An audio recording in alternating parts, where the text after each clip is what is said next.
Alright, it's been a week since the closed beta for Valorant dropped, and we have a lot to talk about. There's been an invitational tournament, hackers are getting banned, and Shroud and Summit are going at it about whether or not Raze is a broken character. You cannot say a fucking bazooka is utility, Shroud! And we've also got our first look at Valorant eSports, and it seems like Riot is treating this game very similarly to the way they treated League of Legends early on. The League of Legends Grand Finals for IPL 3 Origins. And after months and months of people complaining that it was breaking the game, Valve finally nerfed the Krieg in CSGO's latest patch. How long has the SIG been fucked? We're fucking hauling ass now, all of a sudden, huh? And somehow, someway, Tfue is in drama once again.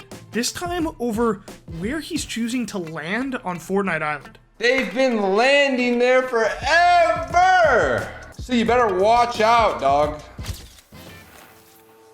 Alright, so the closed beta for Valorant has been out for a while now. A ton of different people have gotten hands-on time, and we've seen a few different storylines develop from this, Keith. Namely, on like the second day, Valorant has hackers that are being banned by Riot. We have the invitational tournament that 100 Thieves threw out, and we have some controversy around certain streamers labeling streams as live when they're actually just recycled VODs. So my question to you is, like, what is the biggest thing that you've seen out of the past 7 days come from this closed beta?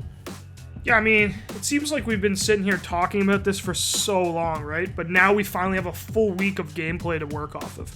And I think, you know, maybe for me, we have this interesting debate about that character Raze, the character that was added after the beta launch, where some people think she's broken, namely Summit, and other people think that she actually might not even be competitive, namely Shroud. So I think it's a pretty interesting conversation about the way this game's going to play out, because she might have some pretty broken damage, but she doesn't have the same amount of utility as some of the other characters. And that's where Shroud says, basically in a competitive sense, she's not going to see as much play. That's what's most interesting to me, at least. Right, and just jumping off that, it's funny when Summit and Shroud are kind of having an argument on stream, and then Summit basically just ends it by being like, dude, she has a fucking bazooka. Like, yeah, I mean, a bazooka in a CSGO kind of game is definitely at least a little bit overpowered. You know that you know when people have ults, right?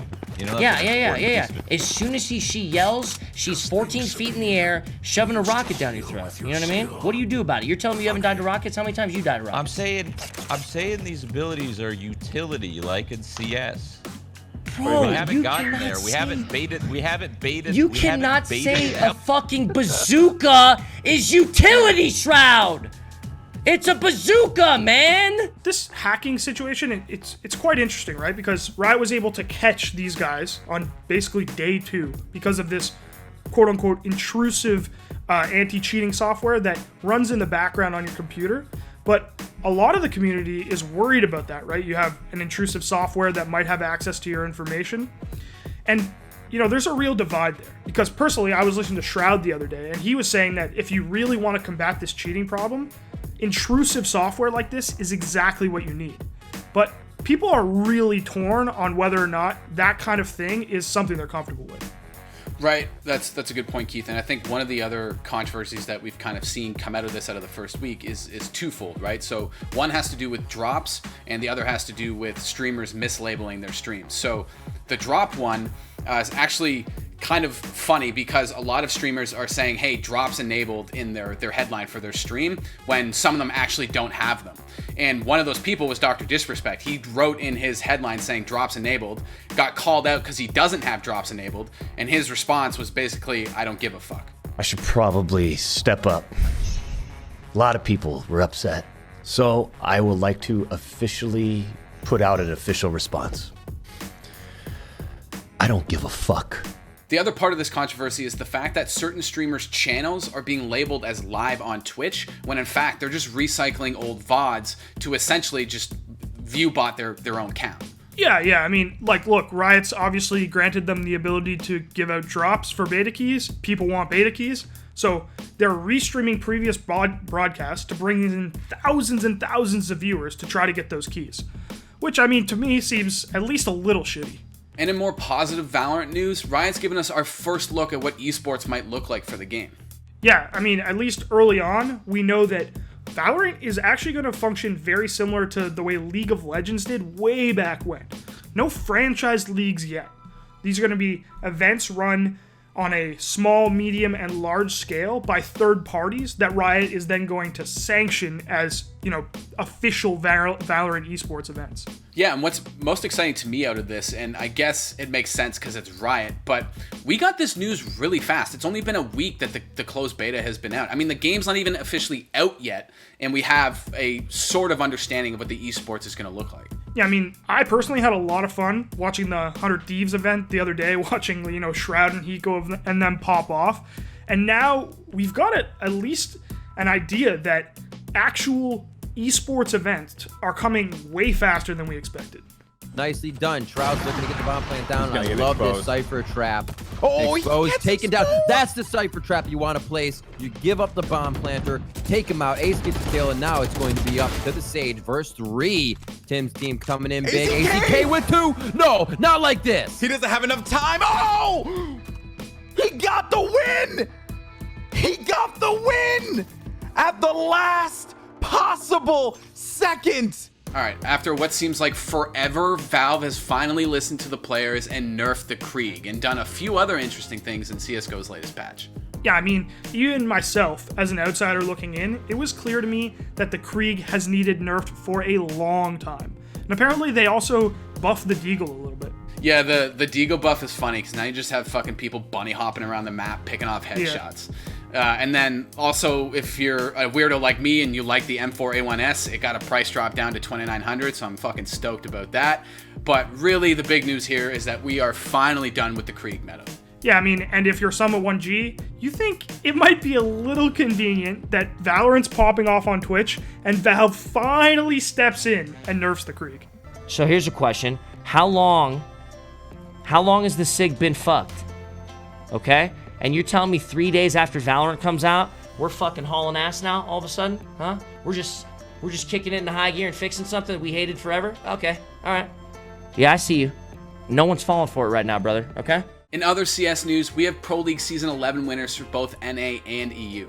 Yeah, in North America, we had Team Liquid beating Evil Geniuses, and over in Europe, we had Fnatic coming out on top over mousesports. Yeah, Liquid managed to sweep EG 3-0, but to me the bigger story is on EU. Fnatic managed to beat mousesports 3-2, best of 5, and went all 5 maps. And the cool part about this story to me is the fact that Fnatic got revenge from last year, Pro League Season 10, when mousesports managed to beat them.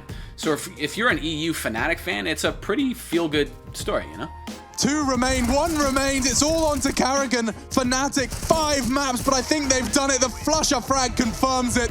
And Fnatic have managed to convert full 5 games, a full best of 5. But we have our champions, Fnatic, 3-time champions no less. All right, Keith, it looks like we got some controversy in the world of competitive Fortnite, mainly involving Tfue, who seems to have gotten into it with a couple other competitive teams when it comes to the FNCS.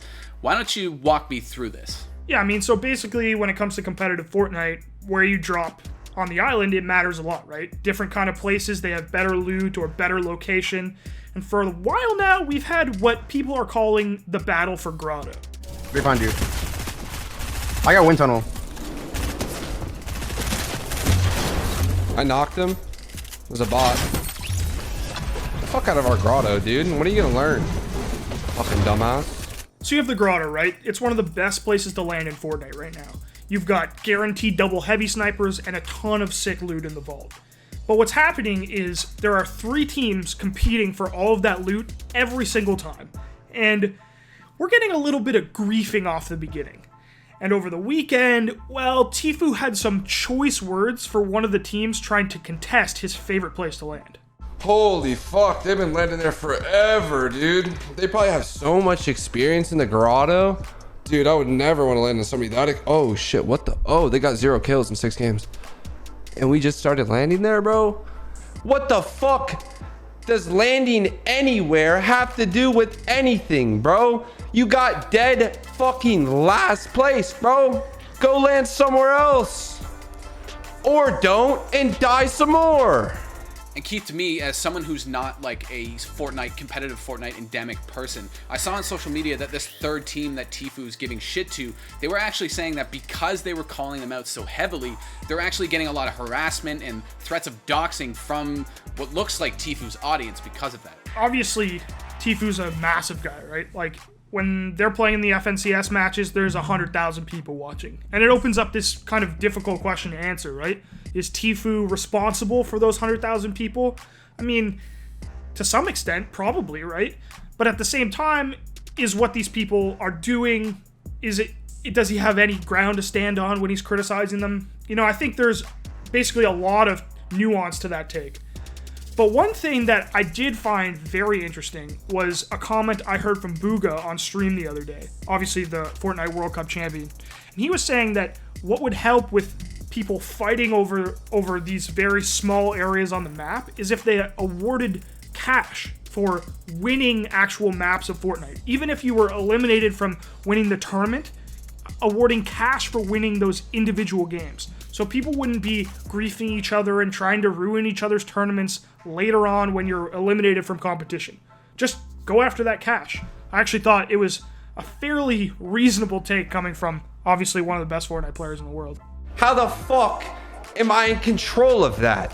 Please explain it to me, because I'm confused. And like, people getting doxxed and shit, like that doesn't happen to me at all. Like, I'm an innocent motherfucker and I haven't been through some shit. People on the internet are fucking crazy.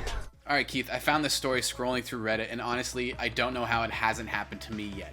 There's this streamer, and he's deciding to build his computer live on stream with the help of some of his friends from Discord, as well as his chat, right? They're all chiming in, helping him out. And at first, it's going well. But then, as soon as he turned the computer on, he's done building the computer. It's all there, it all looks great. He turns it on, and well, shit goes south really fast.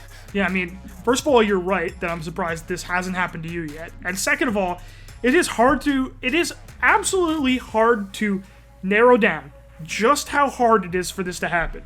Building a computer is like building Lego. Whoa.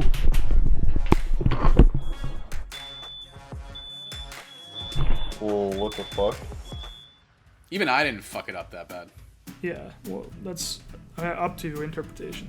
Hey, listen, man. I understand and take your advice, blah, blah, blah. I didn't buy all the best parts, blah, blah, blah. But no, it wasn't the best parts. It's just like you just didn't even buy good enough parts to play esports games. It was just insane. To be fair, I'm extremely stubborn, and it's hard for me to take advice. So Keith has a kernel of truth there. Yeah, I mean, the idea is that, like, he asked for advice, and then I gave it to him, but then he just literally didn't listen to me. Yeah, that part is 100% true.